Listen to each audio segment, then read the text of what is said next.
Meus amados e queridos irmãos, que a doce e gloriosa paz do Senhor Jesus seja com todos. Nós estamos de volta para mais uma aula de escola bíblica complementar. Esta aula que tem um compromisso com a poderosa palavra de nosso Senhor e Salvador, Jesus Cristo. Eu sou o pastor Walter Pereira e semanalmente nós comentamos a lição de adultos publicada pela Casa Publicadora das Assembleias de Deus. Nesta ocasião, estamos comentando a revista O Corpo de Cristo, Origem, Natureza e Vocação da Igreja no Mundo. Desta feita, nós vamos estar comentando a lição número 9 para 3 de março de 2024, cujo título é O Batismo, a primeira ordenança da Igreja. Nesta semana vamos comentar sobre o batismo, semana que vem sobre a Santa Ceia do Senhor, as duas ordenanças do Senhor. Muito bem, queridos, eu quero aqui agradecer aos irmãos que oraram por mim.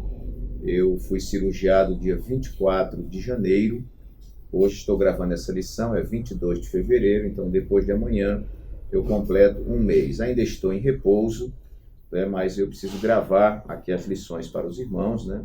Estou aqui me acomodando na cadeira para poder gravar e fornecer para os irmãos o conteúdo, né? Estou aí com um repouso previsto de 3 meses, então tem que cumprir direitinho esse repouso. Muito bem, queridos, obrigado por aqueles que oraram, né, pela nossa intervenção cirúrgica, foi um sucesso, e que estão orando pela nossa recuperação, que também tem sido um sucesso. Deus abençoe a todos, em nome de Jesus. Então, nossa lição de hoje, irmãos, o batismo, a primeira ordenança da igreja. O texto áureo nos diz assim: portanto, ide, ensinai todas as nações, batizando-as em nome do Pai e do Filho e do Espírito Santo. Mateus 28, 19. A verdade prática nos diz: o batismo é uma ordenança de Jesus Cristo e por isso deve ser uma prática obedecida pela igreja. Nossa leitura bíblica em classe se encontra na carta de Paulo aos Romanos, capítulo 6, versículos de 1 a 11, que nos diz assim: que diremos, pois? Permaneceremos no pecado para que a graça seja mais abundante? De modo nenhum. Nós que estamos mortos para o pecado, como viveremos ainda nele? Ou não sabeis que todos quantos fomos batizados em Jesus Cristo, fomos batizados na sua morte? De sorte que fomos sepultados com ele pelo batismo na morte, para que, como Cristo ressuscitou dos mortos pela glória do Pai, assim andemos nós também em novidade de vida. Porque se fomos plantados juntamente com ele na semelhança da sua morte, também o seremos na da sua ressurreição. Sabendo isto, que o nosso velho homem foi com ele crucificado, para que o corpo do pecado seja desfeito, a fim de que não sirvamos mais ao pecado. Porque aquele que está morto está justificado do pecado.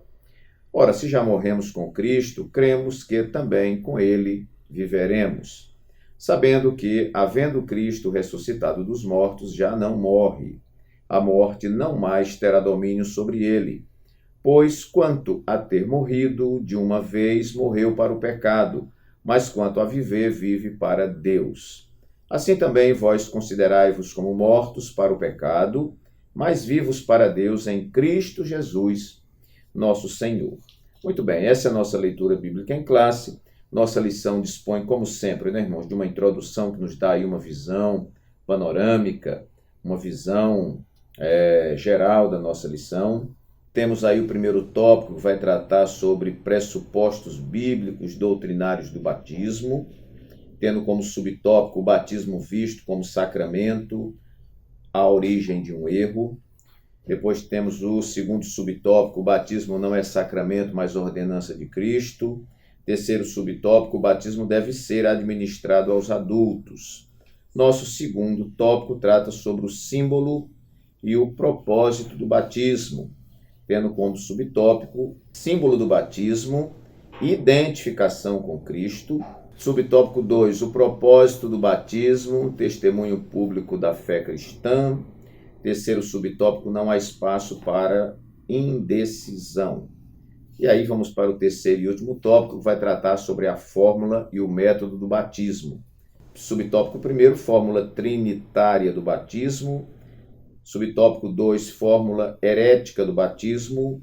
Subtópico 3, imersão, o método bíblico do batismo. E, por fim, então, uma conclusão.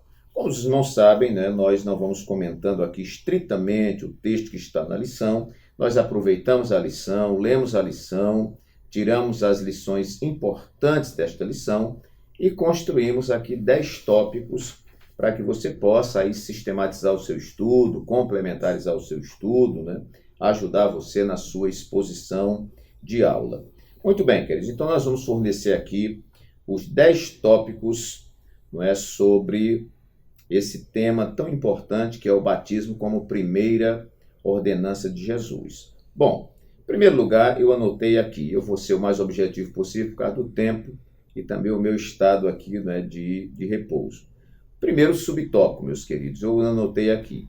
É o primeiro tópico da nossa exposição, dos 10 tópicos. Eu coloquei batismo precedido pelo ensino.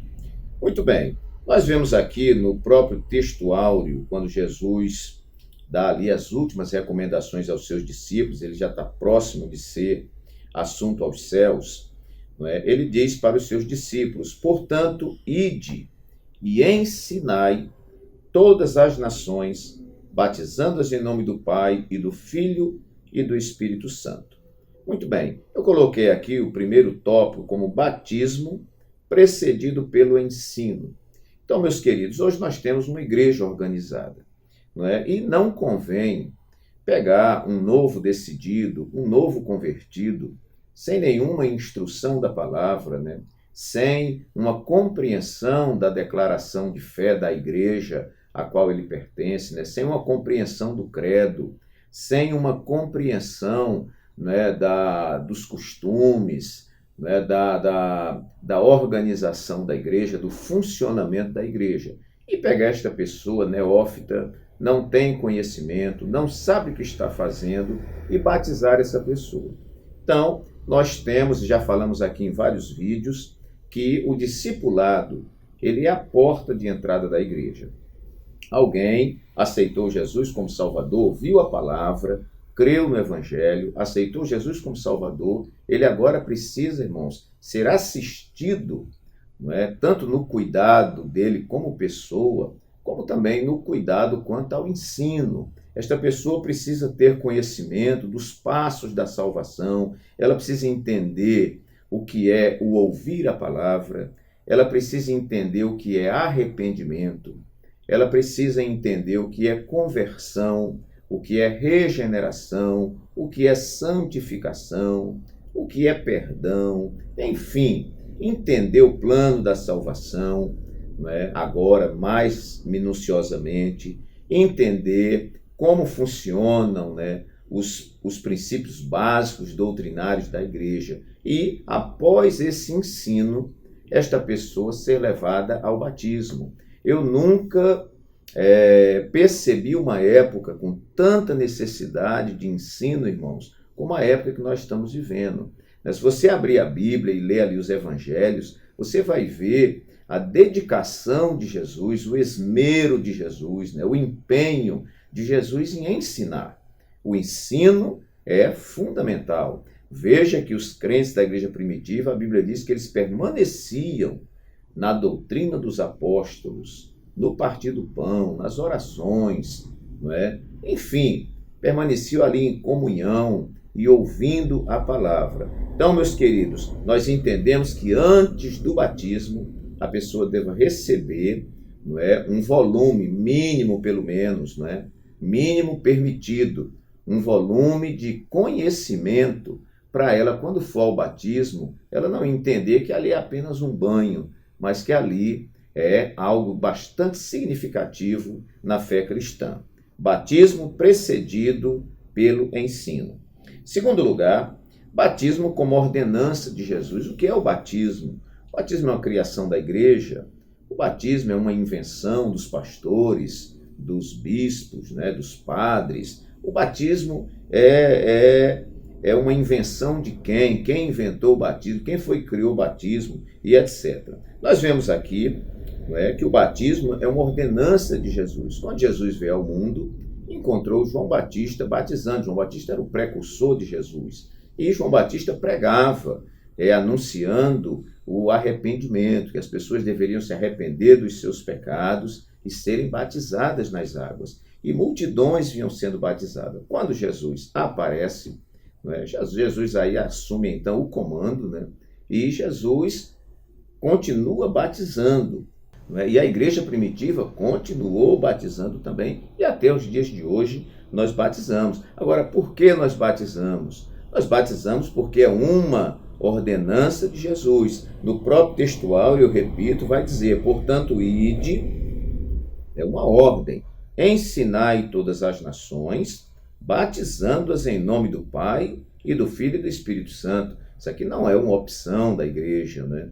Não, isso aqui é uma ordem de Jesus, uma ordenança de Jesus. Na nossa lição, nós vamos aqui para o tópico 1 e subtópico 2, que vai dizer assim: o batismo não é sacramento, mas ordenança de Cristo, né? Haviam denominações de que o batismo era sacramento, né? E nós, evangélicos, não entendemos batismo como sacramento. Então vamos ver aqui a explicação do subtópico 2. Veja bem, o ensino bíblico concernente ao batismo é que ele é uma ordenança e não um sacramento.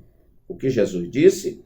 Ide, portanto, fazei discípulos de todas as nações, batizando-os em nome do Pai, do Filho e do Espírito Santo. Está lá em Mateus 28, 19. Não há, portanto, no batismo um poder mágico capaz de transmitir graça para a salvação, que era o entendimento de quem defendia como sacramento.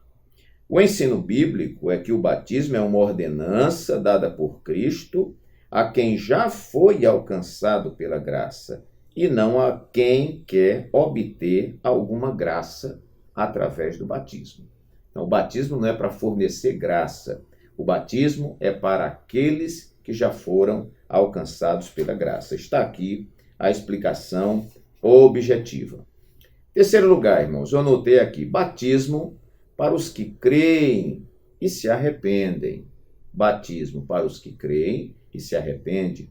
Marcos 16,15, Jesus diz, ide por todo mundo, pregai o evangelho a toda criatura. Quem crê e for batizado será salvo, mas quem não crê será condenado. A gente olha na Bíblia, né? Jesus é batizado aos 30 anos, né?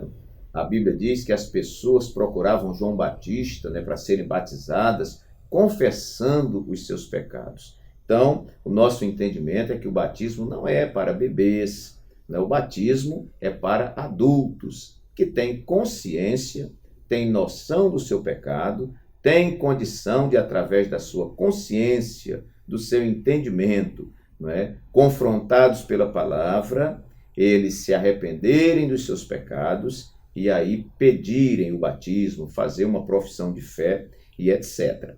Vamos ver aqui o primeiro tópico e o subtópico 3.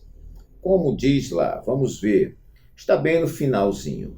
Diz assim, não há vestígios no Novo Testamento de crianças sendo batizadas, pois nosso Senhor disse que o batismo deveria ser administrado a quem cresce.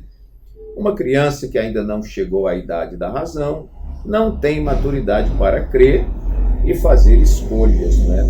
Eu até, às vezes, fico questionando algumas crianças, já estão madurinhas ali, 8, 9 anos, 10 anos de idade, pedindo para ser batizado. Às vezes, as pessoas atendem, porque pensam que ela tem uma consciência. Eu não acredito que uma criança de 8, 9, 10, 11 anos tenha uma consciência plena, irmãos, da responsabilidade como membro da igreja, de ter um discernimento à altura do que foi a morte de Jesus e todas essas coisas. Não obstante as crianças hoje serem muito espertas. Mas a gente vê que não é uma idade para se impor responsabilidade para as pessoas. Então, eu diria que o batismo é para pessoas que têm maturidade para entender o que é o pecado, para se convencer do pecado, para se arrepender do pecado, para se predispor a assumir uma responsabilidade na casa de Deus, para votar como membro da igreja,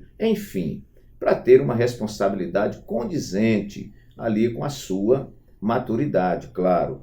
Então, nós entendemos aqui que o batismo, vamos nos firmar nesses 2 pontos, é para os que creem e para os que se arrependem dos seus pecados. Ok, meus irmãos? No nosso 4º tópico, nós colocamos batismo como passo de consagração. Nossa lição comenta sobre isso aqui. Batismo como passo de consagração. No plano de aula, na aplicação, a lição do mestre tem esse plano de aula e tem aqui a aplicação. Diz assim: o batismo é um símbolo que nos relembra de uma vida integralmente dedicada a Cristo. É uma imagem poderosa para que o nosso relacionamento com Cristo seja muito mais profundo, intenso e edificante. Não é? Muito bem, existem algumas coisas que são determinadas pela igreja. Não é? Alguém chega e diz assim, mas lá no passado, na hora que a pessoa se convertia, já era batizado ali na hora. A gente tem que entender os contextos. Hoje a igreja é uma organização, a Bíblia diz que o que for ligado na terra será ligado no céu. O fato da gente, quando a pessoa aceita Jesus, a gente preparar esta pessoa, ensinar melhor e tudo mais, isso é um avanço, é um progresso, não é? E isso só faz bem para a igreja. Eu acho que na medida em que a gente apela para a consciência, para o conhecimento, para as convicções da pessoa, nós só temos a ganhar com isso. Então, meus queridos, no nosso entendimento, alguém aceita Jesus como Salvador, como nós falamos aqui, ele vai para uma classe onde ele vai ser assistido. Veja bem, irmãos, essa assistência não é só dar uma aulinha para ele na escola dominical, não. Eu digo, é um departamento na igreja constituído para acompanhar essa pessoa, se possível, passar na casa dela, não é? E trazê-la para o culto, sentar do lado dela, cantar os hinos da harpa com ela, na hora da leitura da palavra, ajudá-la a abrir a Bíblia. Ela não sabe nem o que é Antigo e Novo Testamento, né? Então você vai ajudar esta pessoa, vai acompanhá-la, né? Para nós, o novo convertido é um bebê espiritual e que precisa de um cuidado todo especial. E em meio a tudo isso, obviamente, a instrução da palavra. Aqui nós temos um discipulado na igreja. Se o novo convertido não pode vir ao culto, à escola dominical, até por videochamada, os irmãos têm dado aulas para essas pessoas no intuito de ajudá-la para que ela possa crescer na graça e no conhecimento. Muito bem, quando esta pessoa é batizada nas águas, ela é oficialmente tida como membro da igreja. E todos nós entendemos que esse ser membro da igreja aumenta as responsabilidades desta pessoa. Por exemplo, onde eu trabalho, eu não costumo colocar novo convertido para ter atividade na igreja. Eu, particularmente, acho um crime, irmãos. Novo convertido não é para ter responsabilidades na igreja. Novo convertido não é para pegar no arado lá com força. Ele ainda não sabe trabalhar com o boi. O novo convertido é um bebê espiritual que precisa ter assistência. Quando ele é batizado nas águas, que ele retorna desse batismo, aí sim ele pode ir lá cantar em um coral, tocar em uma banda, não é? Participar de alguma atividade de acordo com o seu talento, de acordo com a sua vontade, com o seu dom. Muito bem, então o entendimento nosso é que após o batismo aumentam as responsabilidades dessa pessoa. Não vamos ensinar que antes de ser batizado não tem responsabilidade. Tem gente que entende assim, eu vou levar uma vida irresponsável, não é porque eu ainda não sou membro, mas quando eu for membro, eu vou... Não, você tem que ter responsabilidade, tem que ter testemunho cristão a partir do momento que aceita Jesus como Salvador. Agora, como você é um bebê espiritual, você vai passar pelas instruções, as instruções básicas, médias, né, intermediárias, para ir caminhando em profundidade. E aí você começa a ser integrado e a trabalhar na obra de Deus. Muito bem, então batismo como um passo de consagração, ou seja, foi batizado, você agora prossegue, como diz aqui, né, na nossa aplicação, O batismo é um símbolo que nos relembra de uma vida integralmente dedicada a Cristo. É uma imagem poderosa para que o nosso relacionamento com Cristo seja muito mais profundo, intenso e edificante. Tanto o relacionamento com Cristo, como o relacionamento com as lides da igreja. Muito bem. Quarto lugar, meus irmãos, eu coloquei aqui batismo como sepultamento espiritual. O batismo, veja que o batismo, nós vamos daqui a pouco falar sobre o modelo, ele é por imersão. Batismo significa imersão. Aquele mergulho, a gente afunda a pessoa na água, aquilo simboliza, não é? Que a pessoa foi sepultada com Cristo. E aí, quando ela é levantada das águas, ela se levanta como uma pessoa ressuscitada em Cristo Jesus. Obviamente, irmãos, que ali é um testemunho público, não é? É a efetivação, vamos dizer, a materialização daquilo que já aconteceu. Não quer dizer que a pessoa só é sepultada com Cristo e ressuscita com Cristo no batismo, não. O batismo é uma demonstração pública daquilo que já aconteceu quando a pessoa aceitou verdadeiramente Jesus como Salvador. Então, vamos ver ainda aqui nesse plano de aula, na parte motivacional, né? Ainda que diz assim, o batismo é um símbolo que nos relembra de uma vida integralmente dedicada a Cristo, é uma imagem poderosa para que o novo relacionamento com Cristo seja muito mais profundo, muito mais edificante.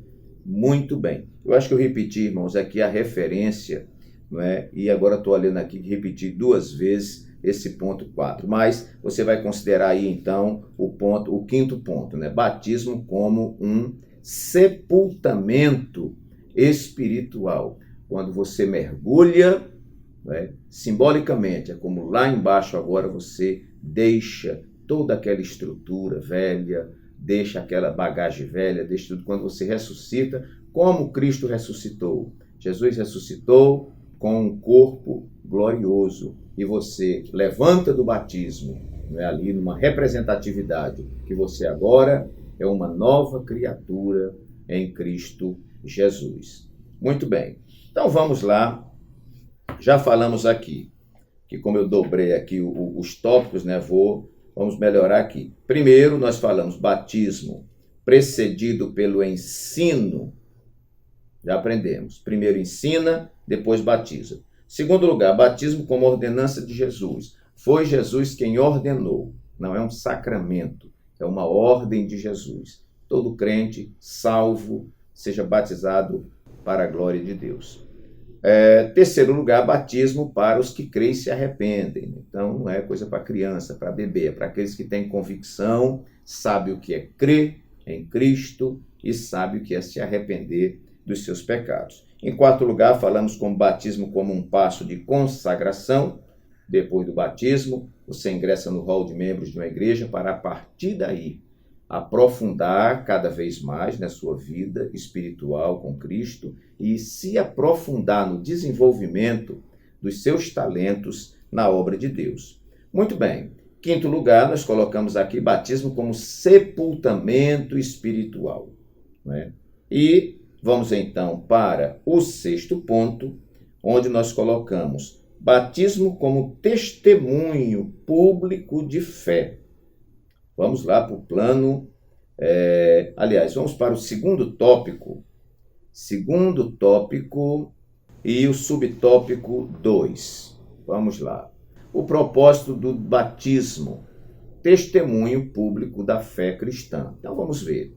No contexto da fé bíblica, o batismo é uma pública profissão de fé. Isso significa que o crente, quando desce às águas batismais, está testemunhando de forma pública perante o mundo da sua nova vida em Cristo. Quem se candidata ao batismo deve estar convicto e consciente da fé que abraçou.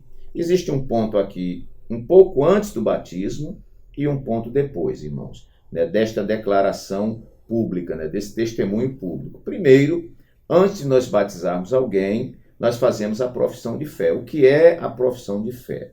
Aqui em Alagoas, né, nosso pastor tem feito aí como se um croquis, não é? Como se um roteiro para que eu não faça uma profissão de fé de um jeito, outro pastor faz de outra, ou às vezes alguém com toda boa intenção pode esquecer de perguntar um tópico importante. Aí nós temos já escrito a profissão de fé. Então nós trazemos essas pessoas à frente ali do altar, lemos aquela profissão de fé e a leitura daquela profissão de fé são perguntas que nós vamos fazendo ao candidato. Se ele crê na Trindade, né? Se ele crê que Jesus foi concebido no ventre da bendita Virgem Maria, né? Nasceu por obra e graça do Espírito Santo, e se ele concorda em obedecer às doutrinas da igreja, né? Então perguntamos as questões relativas à palavra, né? Relativas a estatutos da igreja e etc. E a pessoa vai dizendo sim ou não, de acordo com a pergunta, perante toda a igreja. Isso é um testemunho público da sua profissão de fé.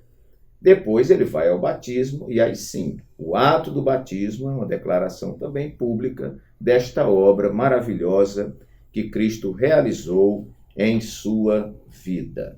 Prosseguindo então, irmãos, no nosso 7º tópico, batismo como adesão ao corpo de Cristo, ou seja, à igreja. Nós entendemos que quando a pessoa é batizada nas águas, ela é aderida, né, ao corpo de Cristo, que é a igreja. Louvado seja Deus, né? Coisa importante, né? Pertencer ao corpo de Cristo. Então, batismo como adesão ao corpo de Cristo. Muito importante, né? Você só se torna membro deste corpo a partir do batismo. Esta é a consideração da igreja, né? Então você agora está integrado realmente à igreja, né? Você como um membro do corpo, né? Lá na sua profissão de fé você declara que se você errar e precisar ser corrigido, você se submete a essas correções, você promete frequentar aos cultos, se empenhar para ganhar outras pessoas para Jesus, você se compromete a obedecer às doutrinas, não é? O entendimento é que se você está bem, a igreja também está bem, se você não está bem, a igreja também não vai estar bem, que se você não colabora neste corpo, você prejudica este corpo, então você está integrado. Nós vemos hoje algumas pessoas que não querem dar satisfação à igreja, nem satisfação ao pastor. Eles acham, irmãos, são apenas um frequentador de culto. Ele vai ao culto e se você toca em alguma particularidade da sua vida, ele fica irritado porque não quer que ninguém toque nele. Bom, então você não é um membro do corpo de Cristo, né? Quem é membro do corpo de Cristo, né? Como ele vai dizer que não tem nada a ver? Como é que eu vou dizer que minha mão não tem nada a ver com o meu corpo? Como eu vou dizer que o meu pé não tem nada a ver com o meu corpo? Como é que eu vou dizer assim, não vou me importar com o meu braço? Como? Se ele faz parte do meu corpo, né? Então, quando você se torna membro do corpo de Cristo, você agora tem um compromisso, você está ligado, interligado. Sua vitória é nossa vitória, sua derrota é nossa derrota. A nossa derrota é sua derrota, nossa vitória é sua vitória. Então, você batizado, você se torna alguém que está junto ao corpo de Cristo. Você agora aderiu ao corpo de Cristo. Muito bem. 8º lugar, batismo no modelo trinitariano. Eu vou aproveitar, irmãos, como eu repeti um tópico, eu vou ter que deixar de falar um tópico, né? Mas aí eu vou colocar esse último tópico aqui, que é o modelo que nós temos de batismo imergindo nas águas. Então vamos aqui, nesse 8º ponto, colocarmos assim, batismo no modelo trinitariano e por imersão. Bom, modelo trinitariano, o que é que o senhor quer dizer com isso, pastor Walter? Vamos para o 3º tópico, subtópicos 1 e 2. Então lá nós temos a fórmula e o método do batismo, fórmula trinitária do batismo. Durante a grande comissão, Jesus orientou seus discípulos e ele disse, portanto, ide, fazei discípulos de todas as nações, batizando-os em nome do Pai, do Filho e do Espírito Santo, Essa é a fórmula trinitária do batismo cristão. Isso porque esse texto cita as três pessoas da Trindade, o Pai, Filho e Espírito Santo. Um só Deus, três pessoas distintas com uma só essência. No rito do batismo, portanto, a orientação de Jesus precisa ser seguida pela invocação do nome do Pai, do Filho e do Espírito Santo. Nós não vamos batizar a pessoa somente em nome de Jesus. Nós batizamos em nome do Pai, em nome do Filho e em nome do Espírito Santo. Por quê, pastor? Porque esta foi a fórmula que Jesus designou. E é muito bom a gente não inventar, é bom a gente fazer como foi preconizado pelo nosso Senhor e Salvador Jesus Cristo. Esse é o modelo, então, trinitariano. Não é? Veja que o unicismo é um grupo que batiza seus membros somente em nome de Jesus. Não é? Então, não é a fórmula que nós usamos. Nós não somos unicistas. Nós somos trinitarianos. Cremos no Pai, no Filho e no Espírito Santo. E essa é a fórmula. Muito bem. Mas não só essa fórmula em nome do Pai, do Filho e do Espírito Santo, mas também o nosso batismo é um batismo por imersão. Que aí nós temos no terceiro tópico, subtópico 3, que vai dizer o seguinte: imersão, o método bíblico do batismo. Convém dizer que não há vestígios na prática do batismo por aspersão no Novo Testamento. Nós não vemos isso lá. Esse tipo de batismo se caracteriza por aspersão de água sobre o candidato, enquanto o contexto do Novo Testamento mostra claramente que o batismo dos dias bíblicos era por imersão. A palavra grega baptizo possui o sentido de mergulhar e submergir, tanto na Bíblia como fora dela. Vários textos bíblicos mostram a prática bíblica do batismo por imersão. Lá diz, por exemplo, em Marcos 1,5, que o povo saía para ser batizado por João de dentro do Rio Jordão. Eles eram batizados e saíam das águas. Né? Então, não é negócio de jogar água na cabeça da pessoa, não. Era um batismo por imersão. Eu, abrindo aqui um parênteses, eu atendi uma irmã, eu dirigi uma igreja aqui em Maceió, e atendi uma irmã assim, muito fortona, estava acamada, e ela disse: pastor, eu quero ser batizado, porque eu estava numa igreja, e eles me levaram para debaixo de um chuveiro, ligaram o chuveiro e disseram que eu estava batizada. E eu sinto dentro de mim que não estou. Meus irmãos, eu tive que mobilizar SAMU, tive que mobilizar tudo. Digo: minha irmã, olha, a gente vai fazer o que precisar. Se precisar contratar um guindaste, a gente vai contratar. Agora, nós vamos batizar a senhora na fórmula correta. E foi uma logística, que era uma irmã forte, não é? Deitada numa maca e tudo mais. Mas ela foi lá batizada por um pastor em nome do Pai, do Filho e do Espírito Santo, mergulhou e foi uma bênção. Poucos dias depois, ela partiu para a glória, mas partiu satisfeita. A família ficou encantada, maravilhada e muito grata por aquilo que a igreja fez. Então, irmãos, nossa concepção é que esse batismo é por imersão. Né? Também vai dizer que quando Jesus foi batizado, saiu da água, Marcos 1,10. João batizava onde havia muita água, João 3,23. E o eunuco lá em Filipe, eles chegaram onde havia água suficiente e ele foi batizado. Muito bem, então nós colocamos aqui no nosso 8º tópico, batismo no modelo trinitariano e por imersão. 9º e penúltimo tópico, batismo como uma prática continuada. Quando eu digo prática continuada, irmãos, é que havia batismo no tempo de João Batista, havia batismo nos tempos de Jesus, havia batismo nos tempos dos apóstolos, havia batismo no tempo da igreja primitiva, e ao longo de toda a história da igreja há o batismo. E nós precisamos dar continuidade, assim como aprendemos. Nós vamos falar na ceia, não é? Na próxima lição, e Paulo diz assim: porque o que eu recebi do Senhor, eu vos ensinei. Nós procuramos usar essa fórmula. Aquilo que nós aprendemos com os nossos pais, não é? E que tem cunho bíblico, nós vamos continuar.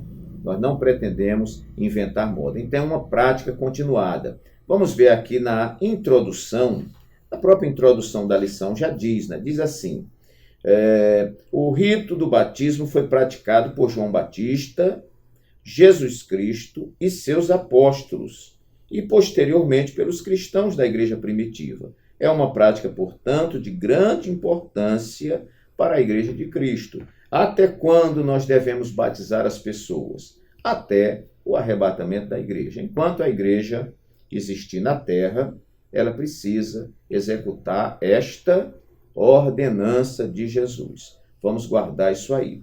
Em último lugar, irmãos, nós colocamos aqui batismo como identificação com Cristo. No batismo, o crente se identifica com Cristo. Vamos ver essa explicação no tópico 2 e subtópico 1, onde tem aqui o símbolo e o propósito do batismo. Subtópico 1 diz assim: símbolo do batismo, identificação com Cristo. O batismo, por imersão, simboliza a união do crente com Cristo por meio de sua morte, sepultamento e ressurreição. Bom, então, quando o crente é batizado, ali ele também simboliza sua morte, como Cristo morreu. Simboliza seu sepultamento, como Cristo foi sepultado, e simboliza sua ressurreição, como Cristo ressuscitou. Essa verdade é afirmada pelo apóstolo Paulo aos cristãos que estavam em Roma. Veja lá Romanos 6, versículos 3 a 5, que vai explicar isso aí. Dessa forma, o apóstolo mostra que o ato de emergir da água, onde havia sido submerso, retrata com precisão a identificação do cristão com a ressurreição de Cristo. Essa mesma verdade é afirmada na carta aos Colossenses, que Paulo vai dizer: sepultados com ele no batismo, nele também ressuscitamos pela fé no poder de Deus que o ressuscitou dos mortos. Isso simboliza que o cristão morreu para a velha vida e agora entrou na nova vida em Cristo Jesus. Muito bem. Então, meus queridos, nós queremos deixar aqui esses 10 tópicos. Eu poderia me aprofundar mais em cada um deles, eu peço desculpas e perdão. Eu estou aqui já sentindo um pouco de incômodo por causa da posição que eu fico curvado, né? E eu fiz cirurgia de hérnia inguinal, coloco uma tela, e nessa região coloco a tela, fica assim, bastante dolorida e delicada. Mas está aqui o nosso compromisso de responsabilidade e de respeito para lhe fornecer aqui um conteúdo, e aproveite esses tópicos e dê mais uma aprofundada. Não vai falar só o que eu falei aqui é apenas um guia, uma orientação para você melhorar o seu estudo e a sua aula. Que Deus nos abençoe, receba um abraço carinhoso do pastor Walter Pereira. Até nossa próxima aula, se Deus assim o permitir.